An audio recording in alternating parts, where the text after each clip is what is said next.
You think you know your family, until you realize you don't. Last weekend, my sister and her new husband came to stay with me. What started as a casual game night turned into a nightmare. Their laughter wasn't friendly, it was deliberate. Their jokes weren't harmless. They were designed to push me to my limits. And when I finally drew the line, I had to warn them, one more time, and you're out. This is the story of a weekend that tested every ounce of my patience, my boundaries, and my sanity. I live alone. I've done so for several years, not because I disliked people, but because I need my space, the kind of space where everything is in its proper place, predictable and controllable. My apartment is arranged to suit my mind, books aligned perfectly on shelves, the couch at just the right distance from the coffee table, every mug in its place. This order gives me peace, a sense that, at least in here, the world is quiet, predictable, and mine. Friday evening started like any other. The city outside was winding down, golden sunlight streaking through the blinds. I'd tidied my apartment, brewed a cup of coffee, and made sure the cushions were fluffed just right. I was ready for a night of solitude, the kind of calm that wraps around you like a soft blanket. Then the text came, "Hey, we're thinking of coming over tonight. Game night." It was from my sister, Alice. She'd recently married Sam, a man I barely knew. I'd met him a handful of times at family events, each encounter leaving me slightly unsettled. There was something about the way he carried himself, confident, a little too playful, a little too calculated, that made me instinctively wary. I replied casually, keeping the tone neutral. I wanted them over, yes, but only for a short while. Just a few hours, I told myself. Just enough for friendly games, familiar voices, and then back to my peace. I should have known better. They arrived. 4 hours late. The original plan had been 7 o'clock. By the time they walked through the door, the apartment had already cooled from the evening sun. My coffee had gone lukewarm, and every little detail I'd arranged for comfort was suddenly disrupted. Sam walked in first, his grin wide, easy. But there was something in his eyes that set my nerves on edgy spark, almost predatory, as if he knew exactly how to push buttons without effort. Alice followed, radiating warmth, wearing a soft fragrance of lavender and coffee. She hugged me and apologized for being late, but the apology felt rehearsed, almost performative. I forced a polite smile. "It's fine," I said, and led them in. I offered drinks, adjusted the chairs, even dimmed the lights slightly, everything to preserve a semblance of calm. But the tension was already there, uninvited, like a shadow in the room. As soon as we started the game, Sam began making comments. At first, they were small, almost imperceptibly laughs at my strategy, playful jabs at how seriously I took the game. But it wasn't friendly teasing. There was precision in it, a sharpness aimed directly at me. "Relax," he said, leaning back with that smug grin. "It's just a game. Not like anyone cares about your little strategies, anyway." I swallowed my irritation, forcing a smile. Maybe he doesn't mean it. Maybe he thinks he's charming. But deep down, I knew this wasn't about charm. It was a test. Alice, blissfully unaware of the growing storm, chatted happily, laughing at things that were supposed to be funny. Her presence was comforting in its way, but she couldn't shield me from the prickly awareness that I was being deliberately pushed out of my comfort zone. Dinner was meant to be a simple, quiet affair.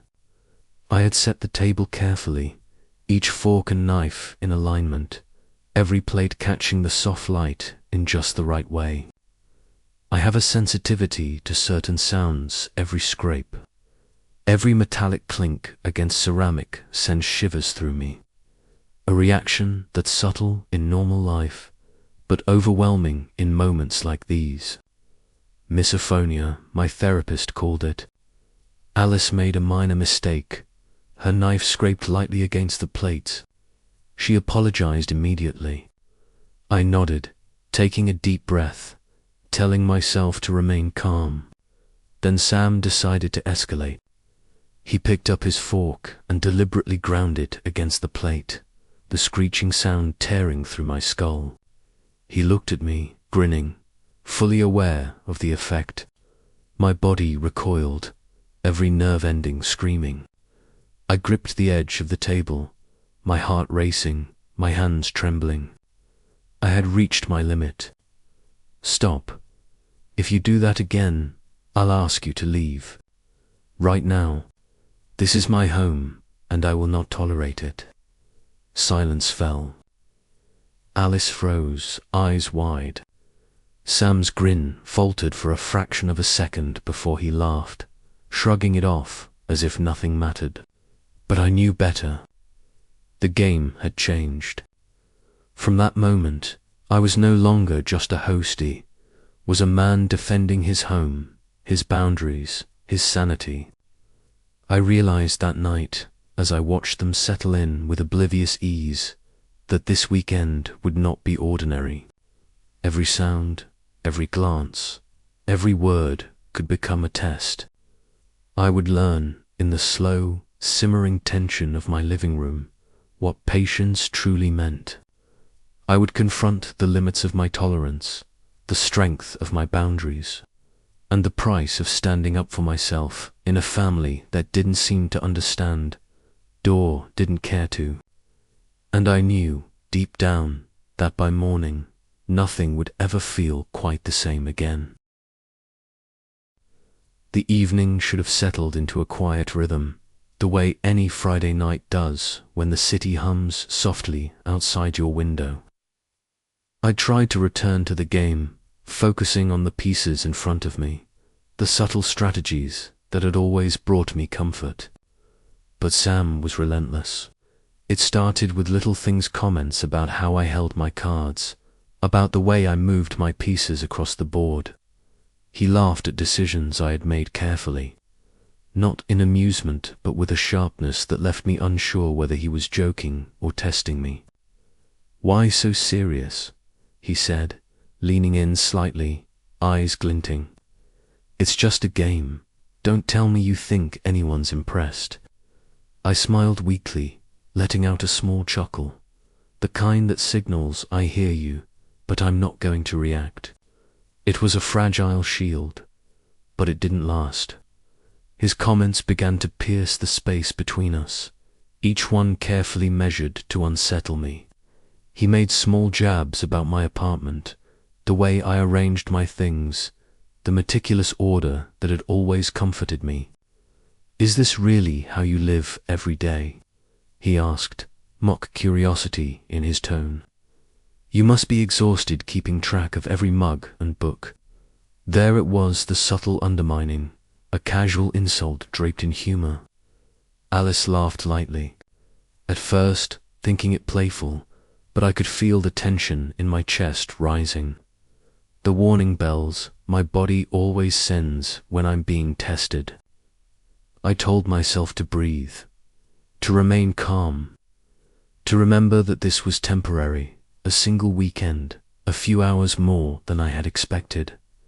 But my body doesn't negotiate with tension. My muscles coiled, my heart sped up, and every nerve ending seemed hypersensitive. I had learned long ago that some battles are invisible to everyone but you. You fight them silently, breathing carefully, calculating your response to maintain the facade of control. And that night, I was on the edge of that tightrope, teetering between composure and eruption. Dinner began as if nothing had shifted. I had prepared a simple meal, something warm and familiar: roasted vegetables, pasta, bread freshly baked. Everything was placed with intention, down to the alignment of forks and knives. But as soon as Alice started serving, the minor accidents began. A fork scraped a plate. A spoon clinked against a glass. Nothing out of the ordinary, except that my body reacted as though the world was crumbling. My hands twitched, my back tensed, my teeth clenched. Misophonia is subtle, mostly ignored in everyday life, but in that moment, it felt like an assault, each sound slicing through me, sharp and unforgiving. Sam noticed. He always notices. There's a predator's precision in the way he watches, as if he's testing the limits of patience, of boundaries. He picked up his fork and deliberately grinded it against his plate again. The screech ripped through my skull. I froze mid-bite, body coiling instinctively. He looked at me, smiling that infuriating grin, eyes sparkling with mischief or cruelty. I wasn't sure. Every instinct screamed at me to yell, to throw something, to protect myself. But I didn't. I had to maintain control, to stay the polite host, to endure. And I did, with a clenched jaw and tight fists under the table. "Stop," I said, voice calm but unyielding. "If you do that again, I'll ask you to leave, right now. This is my home, and I will not tolerate it." Silence fell like a heavy curtain. Alice's fork paused mid-air. Sam's grin faltered for the tiniest fraction of a second, and then he laughed, brushing it off. But I knew better. The rules had changed. From that moment, I was no longer simply a host. I was defending my space, my sanity, my right to exist in my own home without torment. Sam didn't escalate immediately after that, but the tension didn't dissipate. It lingered, wrapping around the room, heavy and palpable. Every glance, every casual remark carried a hint of challenge. I felt my heart race with every little sound, the clinking of glasses, the scraping of plates, the soft hum of the refrigerator. Even Alice's laughter, usually comforting, felt loud, intrusive. I tried to remind myself she wasn't part of the torment. She was oblivious, caught in the warmth of shared time, unable to perceive the fine line Sam was crossing. As the night wore on, I noticed more patterns. Sam's comments were strategic, his humor carefully designed to provoke a reaction. He leaned closer when I tried to explain rules, mimicking my tone, exaggerating my words. "Oh, come on, that's a terrible strategy," he said with mock sympathy. "No wonder you're so intense about everything." I felt a flare of frustration rise. I wanted to respond sharply, to let him know this wasn't playful. But I had learned that reacting emotionally only gives him fuel. Instead, I breathed, forced my hands to unclench, and focused on the pieces on the board. By the time dessert came, I realized I was exhausted, not from physical activity, but from the mental weight of managing every sound, every glance, every word. My body felt tense, every nerve on edge, and my mind raced with scenarios of how this weekend could unfold. I reminded myself, boundaries are my responsibility. My home is my sanctuary. I would not surrender either, no matter the familial pressure, no matter the polite expectations. Yet, in that quiet moment after clearing the dishes, a thought crept in. Maybe I was overreacting. Maybe it was just playful teasing. Maybe family is supposed to push boundaries sometimes. But then I remembered the deliberate fork scraping, the predatory grin, the way Sam's eyes locked on me as if daring me to react. That wasn't play. That was provocation. And I had drawn my line. The night ended without further escalation, but I knew it was only a temporary lull. Tomorrow, the tension would continue. Each sound, each comment, each glance would test me. And I realized that this weekend, which I had thought would be ordinary and fleeting, was shaping into a test of endurance, a test not just of patience, but of whether I could protect my space, my peace, and my very sense of self against deliberate disregard. The next day started quietly, deceptively normal. I reminded myself that the previous night had been just a warm-up, a prelude to the weekend. The apartment felt eerily calm, the kind of silence that makes you hyper-aware of every sound, every movement. I was preparing breakfast, moving slowly, deliberately, placing each utensil, each plate, each cup exactly where I wanted it. My mind was on alert. I knew what the day could bring. I could feel the subtle anxiety crawling up my spine even before they arrived. Alice and Sam walked in, cheerful and unbothered, as though nothing had happened. I forced myself to smile, to greet them politely. "Morning," I said, keeping my voice neutral. Alice hugged me warmly. Sam, as usual, leaned in with that familiar grin, casual, almost too confident, like he already knew he had the upper hand. My stomach tightened. I reminded myself, control the situation, stay calm, keep the boundaries intact. Breakfast was a simple affair: scrambled eggs, toast, coffee, orange juice. I placed everything carefully, mindful of every clink and scrape. Alice chatted about small things, seemingly unaware of the tension simmering between us. I tried to engage, answered politely, keeping my tone light. Sam, however, was watching me, studying my reactions, waiting. It started innocently enough. A fork accidentally scraped the edge of a plate. I flinched, my shoulders stiffening, my jaw clenching. Alice noticed immediately and apologized, her voice soft and genuine. I nodded, trying to mask the discomfort, reminding myself that she wasn't the problem. Then Sam leaned forward. His grin widened. He picked up his fork, placing it deliberately against the plate, and ground it slowly, rhythmically, the high-pitched screech slicing through my skull. I froze mid-motion, clutching the edge of the table, body coiling instinctively. Every nerve was alight, my stomach knotted, my chest tight. I could feel the tension vibrating through my entire body. He kept looking at me, smiling, aware that each scrape, each screech was designed to provoke. I said stop. I managed to say, my voice firm but controlled. "If you do that again, you're leaving. I'm not joking. This is my home, and I won't tolerate it." The words hung in the air, heavy with the weight of authority and finality. Silence. Alice froze mid-sentence, eyes wide, realizing this was serious. Sam's grin flickered, a micro-expression I caught in time, and then he laughed, brushing it off with mock casualness. But I knew better. This was not a joke anymore. The remainder of breakfast continued in a tense, fragile silence.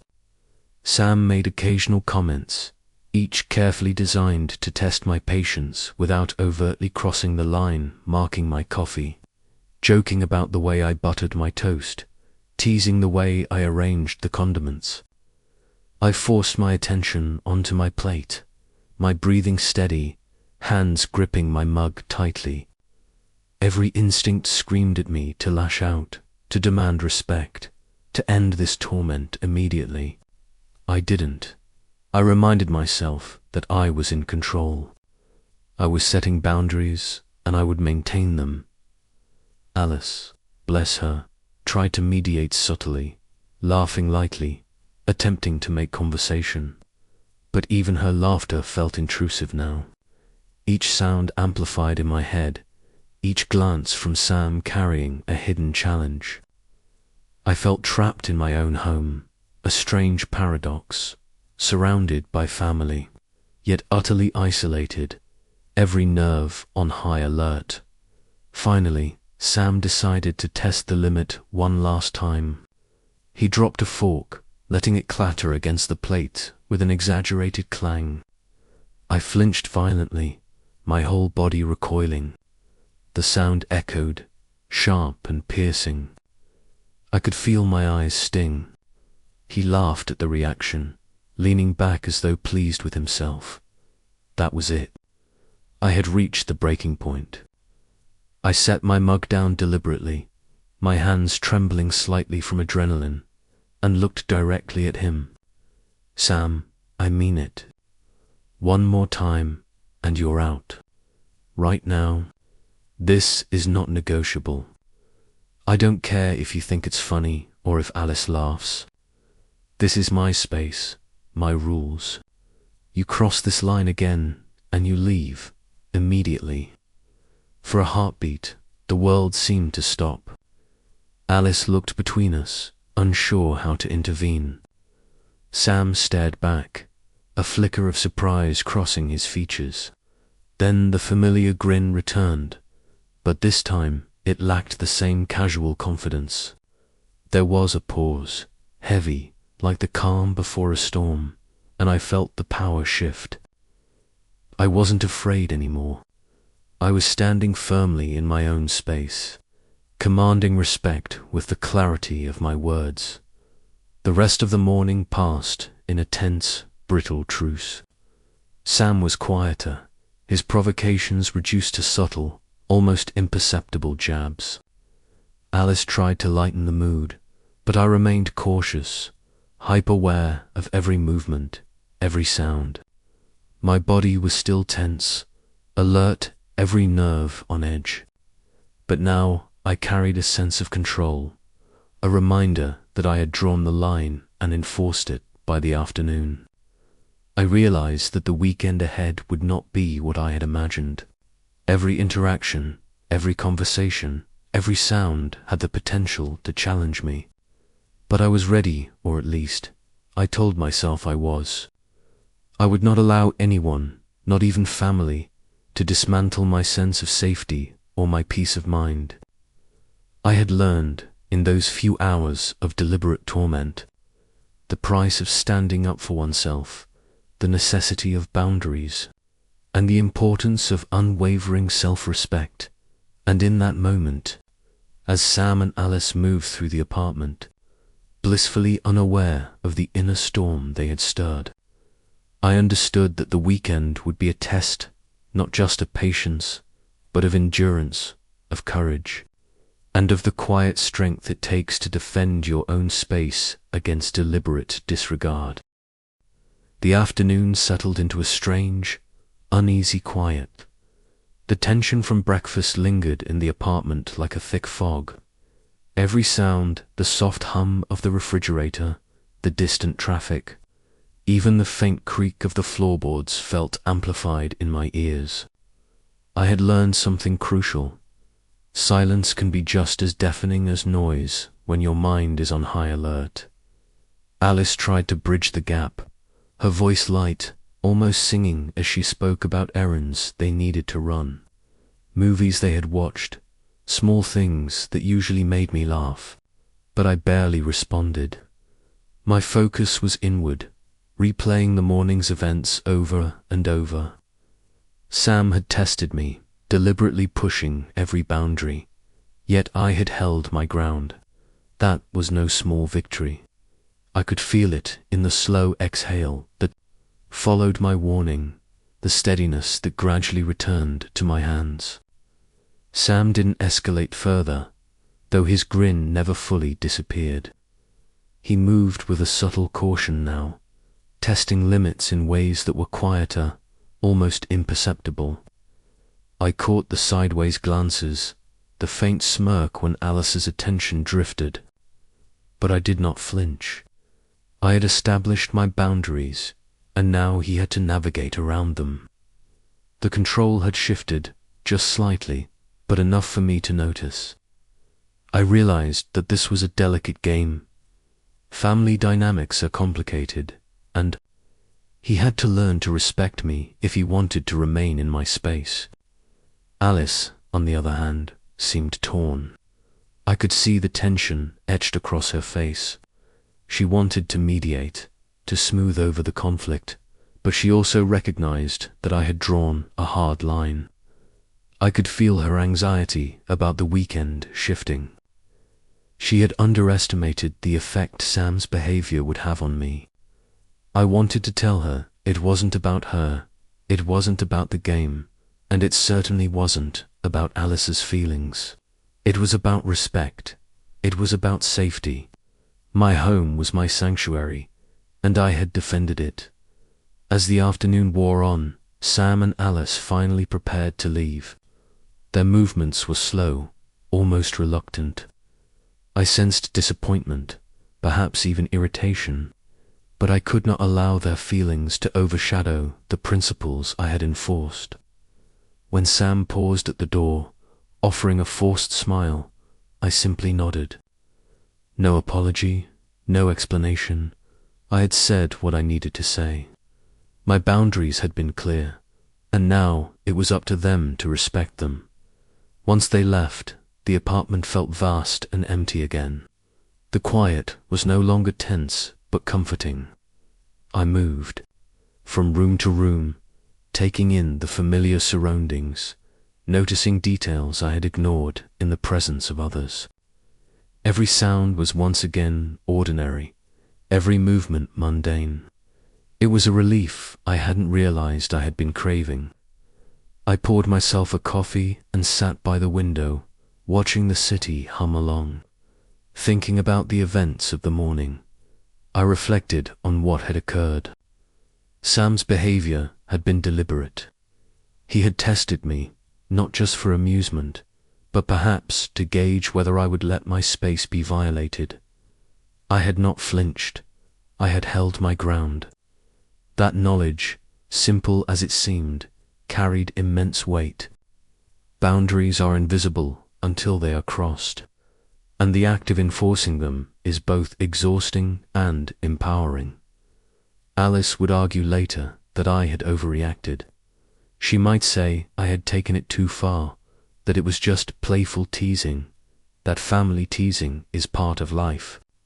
But I knew the truth. The difference between harmless teasing and deliberate provocation is subtle but critical. It's measured, intentional, and aimed directly at pushing someone to a point of discomfort. I had recognized it, I had reacted, and I had defended my space. That was not overreacting. That was self-preservation. The weekend had begun with a casual invitation, a promise of games, laughter, and family bonding. It had escalated into a test of endurance, a challenge to my patience, my tolerance, and my sense of self. And though it had been exhausting, it had also been clarifying. I had learned exactly where my limits lie, what I will accept, and what I will never tolerate. I had been forced to confront not just Sam's behavior, but my own reactions, my own vulnerabilities, and my own capacity for asserting control over my environment. By the time evening came, I felt a quiet sense of resolve settle over me. The apartment was my sanctuary once again. The sounds were ordinary. The world outside carried on, and I knew, deep down, that no matter what challenges or provocations might come in the future, I now had the strength, clarity, and confidence to protect myself. I had drawn the line, enforced it, and survived the storm. The weekend had ended, but the lessons endured. Boundaries are not optional. Respect is not negotiable. And the subtle, insidious pressures of those who don't understand or don't care to understand your limits cannot be allowed to invade your space. I had learned that, painfully and vividly, and I would not forget it.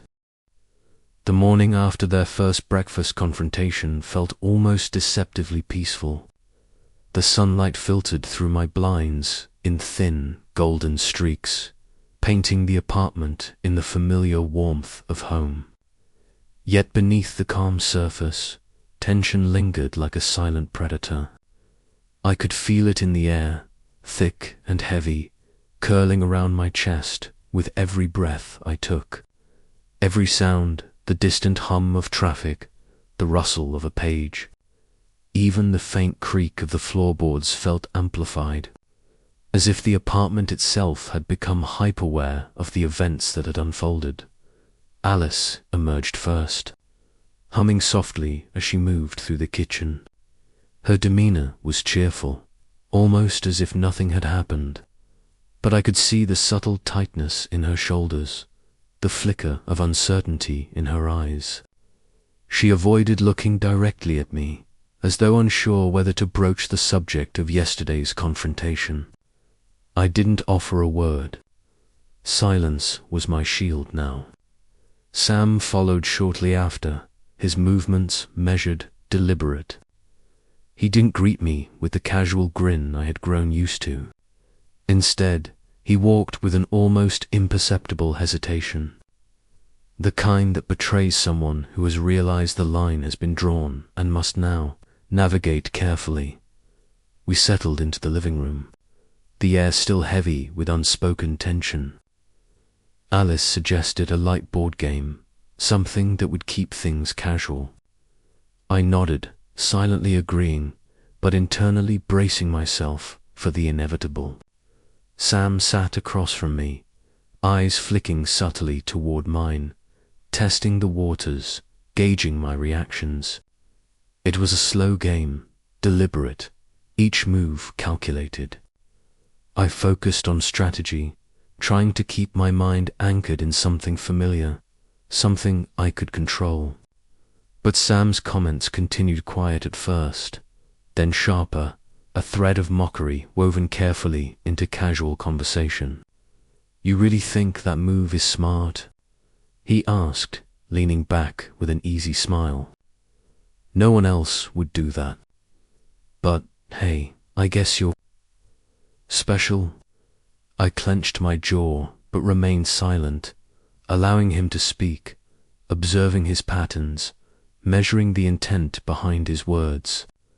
Alice laughed lightly, attempting to smooth the edges of tension, but her laughter felt intrusive, like a delicate bell ringing in a chamber of nerves. I had become hyper-aware of every sound, every glance, every micro-expression. My body reacted even before my mind could process the provocation's muscles, tensing, stomach knotting, heart racing. Misophonia had become an invisible predator, turning ordinary sounds into personal assaults, each one sharper because of the anxiety already coiled inside me. By midday, I could feel the subtle shift in energy. Sam was no longer overtly aggressive, but had moved to a more insidious form of teasing. Small provocations, tiny tests, an exaggerated sigh when I reached for a coffee cup, a deliberate shuffle of chairs that made a faint scraping sound against the floor, the soft clink of utensils handled a little too loudly. Each instance was designed to test my patience without crossing the line overtly.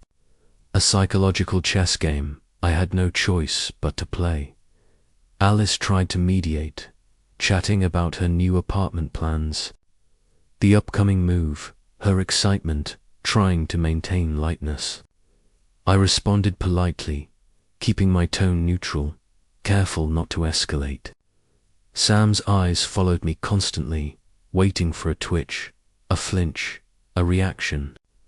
It was exhausting, mentally and physically, but I reminded myself, boundaries are for protection, not punishment. I would endure. I would maintain control. Lunch arrived. Simple sandwiches, a salad, iced tea. I arranged the plates with the same meticulous care as before, aware that each scrape of a utensil, each accidental clink could trigger a cascade of tension. Alice served, smiling softly, apologizing preemptively for minor mishaps. Sam watched, his grin subtle but still there, a predator testing its prey. He leaned over his plate, picking up a knife, letting it graze the edge of the plate with just enough sound to make my teeth grit. I inhaled slowly, counting to 10, forcing my body to release the tension threatening to take over. "Sam," I said firmly, keeping my voice calm but unwavering. "I've told you before. If you make that sound intentionally again, you leave. I'm not joking. This is my home, and I won't tolerate it." He smirked slightly but did not escalate further, at least not openly. I felt a surge of relief mixed with lingering anxiety, like walking through a narrow corridor with invisible traps lining the walls. Every step, every sound, every glance had to be measured, calculated. The afternoon stretched on in quiet vigilance. I busied myself with tasks, organizing, cleaning, doing anything that allowed me to maintain a semblance of control over my environment. Sam moved around casually, occasionally teasing Alice in ways that didn't affect me directly, but always with a subtle undertone of challenge. I observed, silent and alert, recognizing the patterns, mentally cataloging the provocations. Each action, each word, each glance was a test, and I was determined not to flinch. By evening, I realized something essential. This weekend, which I had assumed would be mundane and fleeting, had transformed into a prolonged examination of endurance, patience, and self-respect. Sam had not crossed my boundaries physically, but psychologically, he had pushed every limit he could. I had defended my space, maintained my peace, and asserted my rules. The struggle was draining, yes, but it was also empowering. I had learned exactly how far I could stand, exactly how much I could endure, and exactly what I would not tolerate. As night fell, the apartment returned to its quiet, familiar rhythm. Sam and Alice sat on the couch, talking in muted tones, occasionally glancing toward me, measuring reactions, testing limits without overt action. I sat back, coffee in hand, absorbing the calm, knowing the battle was far from over. But for the first time in the weekend, I felt a sense of clarity and control, a quiet confidence that I could navigate the challenges ahead, enforce my boundaries, and survive the subtle assaults of a family dynamic that had suddenly turned into a test of endurance. By mid-afternoon, the calm of the morning had dissolved into an invisible battlefield. Sam's provocations became subtler, more calculated. Every glance, every comment, every slight movement carried weight. He leaned back on the couch, pretending to adjust a cushion, but the scrape against the wood floor echoed sharply in my ears. My hands clenched, my shoulders tensed, and I reminded myself, stay composed. Control is my only weapon. Alice remained blissfully unaware of the full intensity of my discomfort. She talked about her plans, the new apartment, her excitement for the move. Sam responded with slight exaggerations, mimicking her words in a playful tone that made her laugh, yet each syllable carried a hidden challenge. I noticed every micro-expression, every subtle tilt of his head aimed at provoking me without overt confrontation. My stomach knotted, my jaw clenched, and the familiar tingling of misophonia heightened the sensory assault. I moved deliberately, pouring coffee, adjusting the lighting, keeping my environment predictable. Sam followed closely, making minor jabs about the arrangement of cups, the angle of the blinds. Alice laughed at first, thinking it playful, but I could feel the tension rising inside me like a tightly wound spring. I reminded myself, patience is a form of strength, endurance a silent rebellion. Lunch was a quiet affair, punctuated by subtle provocations. Sam dropped a fork with a delicate clang, tilted his glass to scrape lightly against the plate, smiling at me knowingly. I took a deep breath, gripping the table's edge. "Sam," I said calmly but firmly, "this is my home. One more time, and you leave. Do you understand?" He laughed lightly, a smirk on his face, but did not escalate further, at least not audibly. The tension remained, simmering, unspoken, palpable in the room's atmosphere. Afternoon stretched into evening, a slow test of mental endurance. Every action of Sam's was measured, calculated. Alice tried to mediate, laugh, and lighten the mood, but the subtle undertones of provocation lingered. I realized this weekend had become a test not just of patience, but of psychological fortitude. A challenge to assert control without losing composure. By late afternoon, the subtle provocations intensified. Sam's smirks became deliberate, teasing remarks, sharper, calculated. I felt every nerve in my body tighten at the slightest sound, the scraping of a chair, the faint clatter of utensils. Misophonia made ordinary noises excruciating, amplifying the psychological tension. Finally, Sam dropped a knife against the plate deliberately, letting it screech across the surface, staring at me with a grin. My body recoiled instantly, a surge of adrenaline making my heart pound. I realized I could not endure another moment of deliberate torment.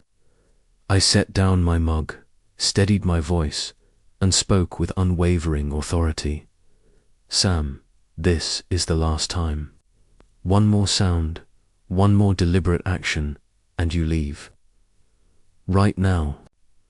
"I am not joking." Alice froze, eyes wide. Sam's grin faltered for a fraction of a second, and I felt the shift the power had returned to me. The remainder of the afternoon passed in tense silence. Sam avoided overt provocation, though subtle jabs continued. Alice tried to engage in conversation, but I remained focused, maintaining my boundaries, observing every movement, every glance, every word. The test of endurance was ongoing, but I was no longer reacting emotionally. I was controlling the space, asserting my rules, and surviving the psychological assault. By evening, the weekend reached its uneasy resolution. Sam and Alice prepared to leave, their movements slow, reluctant. Sam paused at the door, offering a controlled grin, aware he had tested the limits and encountered firm boundaries. I nodded, once, silently acknowledging that the confrontation was over, for now. No apology was offered, none needed. The rules had been made clear, the line firmly drawn. After they left, the apartment returned to its familiar quiet. The city's hum outside was gentle, ordinary. I walked through the rooms, noticing the familiar details, the small comforts that had been overshadowed by the weekend's tension. Each sound was ordinary, mundane, safe. I reflected on the lessons learned. Boundaries are essential, respect is non-negotiable, and the subtle provocations of those who don't understand, don't care, cannot invade your space. The weekend, which began as casual game nights and light-hearted visits, had transformed into a prolonged test of endurance, patience, and self. I had learned the extent of my tolerance, the strength required to enforce boundaries, and the quiet power that comes from standing firm. Sam had been a deliberate provocateur, but I had defended my space. Alice may have disagreed, suggesting I had overreacted, but the truth was simple. Maintaining peace in your own home is not an overreaction. It is survival. As night fell, I sat by the window, coffee in hand, reflecting on the weekend.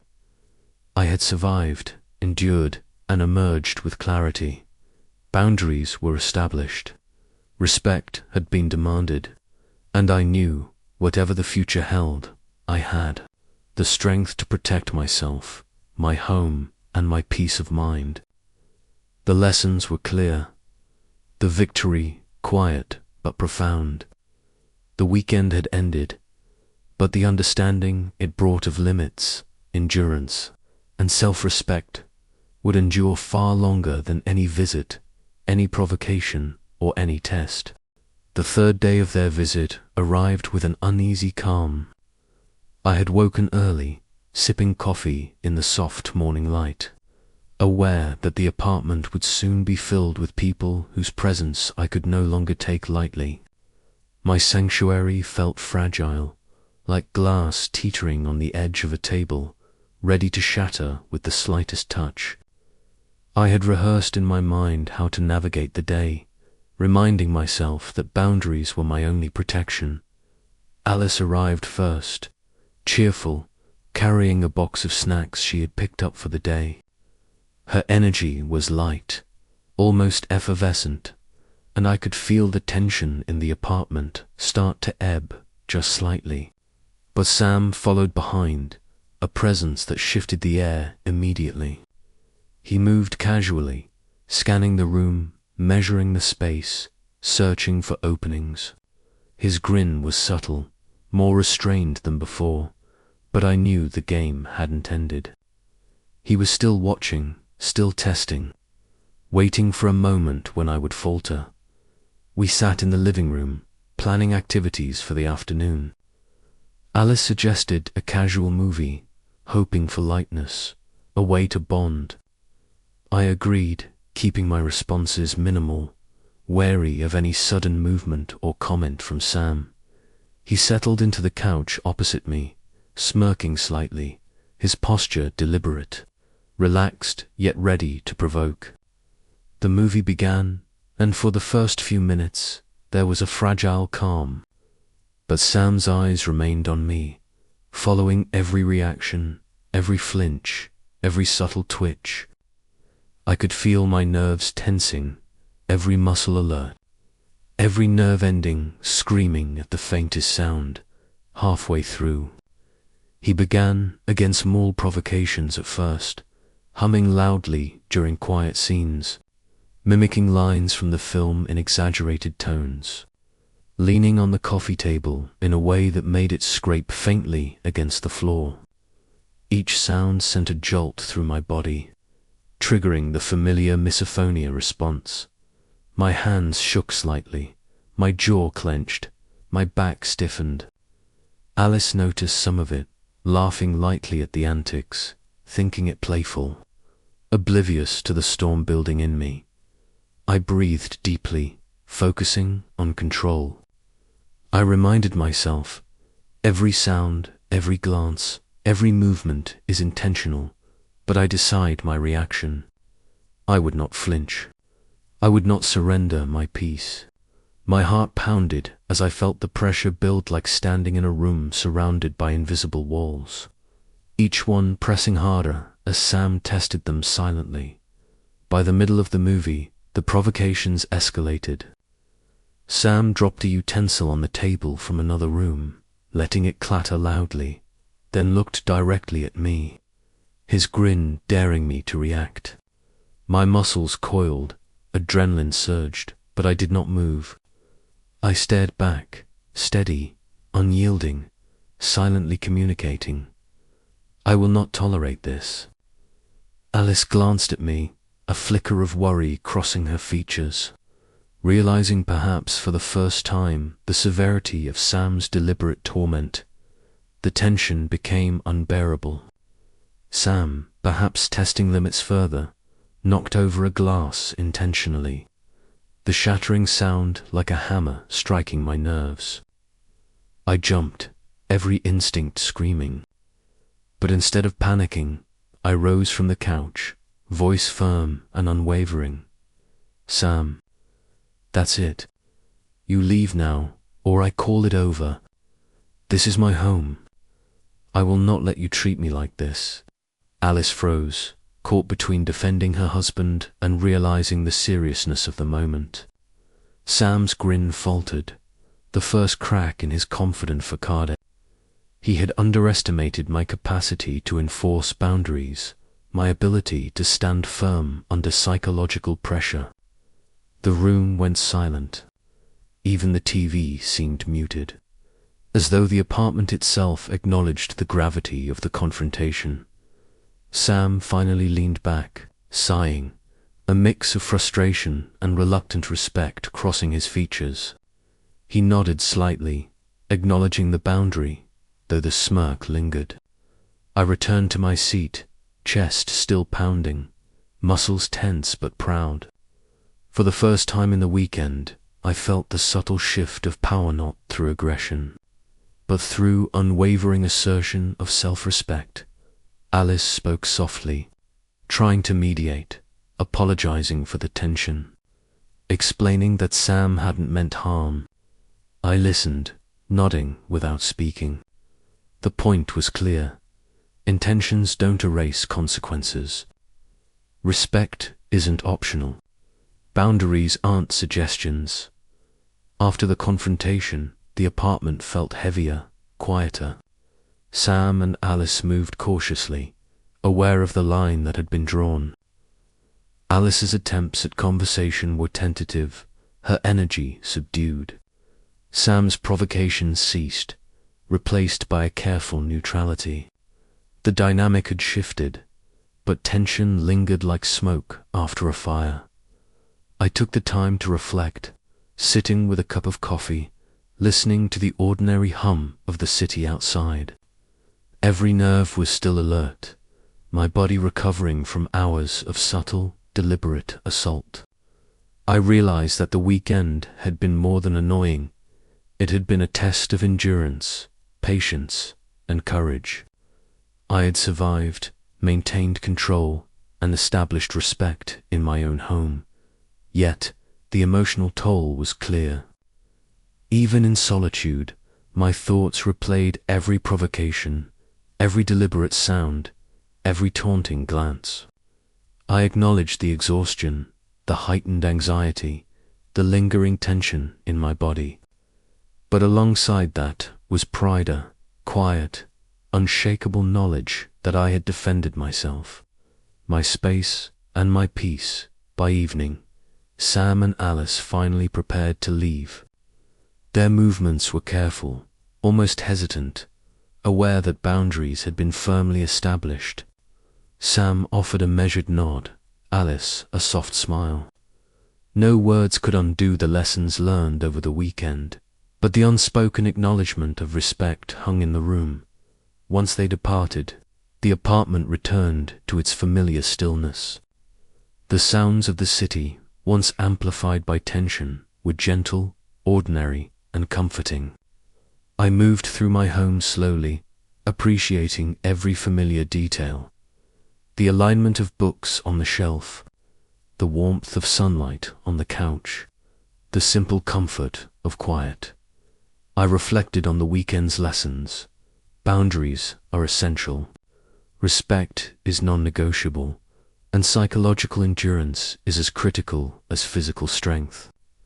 The provocations of those who don't understand or choose to disregard your limits cannot be allowed to invade your space. I had asserted control, defended my peace, and survived a prolonged test of patience and courage. The weekend had ended, but the lessons, the strength gained, and the clarity of boundaries would endure far longer than any visit or provocation. Sitting quietly by the window, coffee in hand, I realized, surviving isn't just about enduring the actions of others. It's about understanding your own limits, asserting your space, and refusing to surrender your peace even when the storm comes from those you love. The apartment was calm again. The city outside hummed softly, and I knew, with quiet certainty, that I had won not through conflict, but through unwavering self-respect and the courage to enforce it. The morning of the fourth day arrived with a deceptive calm. Sunlight streamed through the blinds, warm and golden, but the apartment carried a subtle tension, lingering like a shadow. I had hoped the prior confrontations had established peace, yet a quiet unease gnawed at the edges of my mind. Every noise, every movement felt magnified. I was hyper-aware, alert, bracing for any potential provocation. Alice knocked lightly before entering, carrying a small box of pastries. She smiled, attempting casual cheer, but I could detect the hesitancy in her step. Sam followed behind, hands in pockets, his posture casual but calculated. The brief nod he gave me felt loaded, almost a silent challenge, a reminder that he had not forgotten the dynamics of the past few days. We settled in the living room. Alice suggested a light brunch, trying to restore normalcy, but the tension was palpable. Sam lingered near the kitchen counter, observing me, eyes flicking with subtle amusement. I could feel my muscles tighten instinctively, each nerve alert, every sound setting off waves of discomfort. Misophonia sharpened the attack. Even the clatter of utensils, faint scraping of plates, or the soft pop of a pastry box set my teeth on edge. As we began to eat, Sam's subtle provocations resumed. He tapped his fork lightly against the plate, hummed exaggeratedly, and occasionally leaned in, pretending to adjust the placement of dishes while producing slight noises. Each action was deliberate, a test to see how I would react. Alice laughed nervously, unaware of the escalating intensity of each sound, while I felt my body coil with tension, every muscle responding instinctively to the sensory assault. I reminded myself to breathe, to focus on control, to maintain the boundaries I had clearly established. "Sam," I said firmly, voice steady despite the racing of my heart, "enough. One more intentional sound, and you leave. Immediately." My words hung heavy in the air, firm but calm.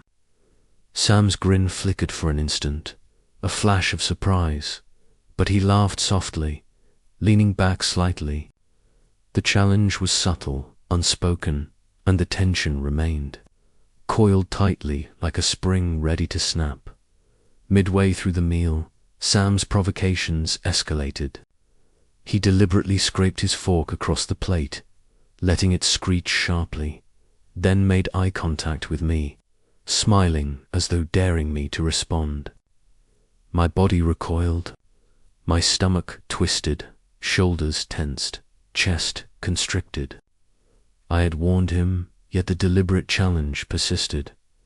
"I warned you," I said, voice calm but firm, standing up. "If you do that again, I will ask you to leave. Right now. Do not test me further." Alice gasped softly, caught between her husband and me. Sam's smirk faltered, and for the first time I saw hesitation. The balance of power shifted subtly, the test of endurance and control reaching its peak. My body still thrummed with tension, but my mind was clear. I would not flinch.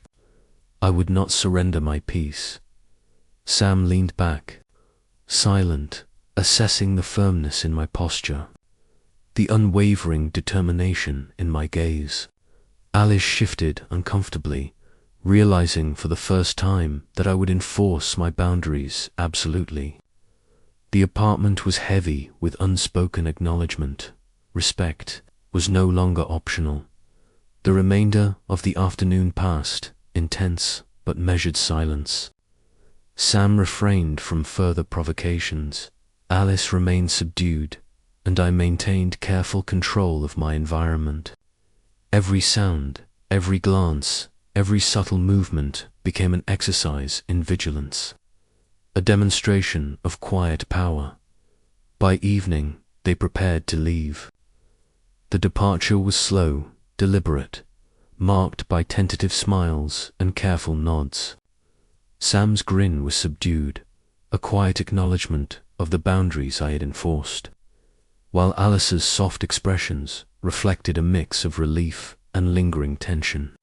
No words could erase the weekend's trials, but a subtle understanding had been established. Once they left, the apartment felt vast and serene. Every sound returned to normal. The clinks, the hum of the city, the soft rustle of pages, all mundane, comforting. I moved slowly through the space, absorbing the ordinary details, the sunlight on the furniture, the alignment of books, the quiet calm that had been absent. I reflected on the weekend's lessons. Boundaries are essential. Respect cannot be assumed, and endurance is not merely physical but psychological. I had confronted deliberate provocation, asserted my space, and emerged with clarity and quiet strength. The storm had passed, but the lessons endured, leaving me with an unshakable understanding. Peace is something you protect, and courage is something you maintain quietly, even in the presence of those you love.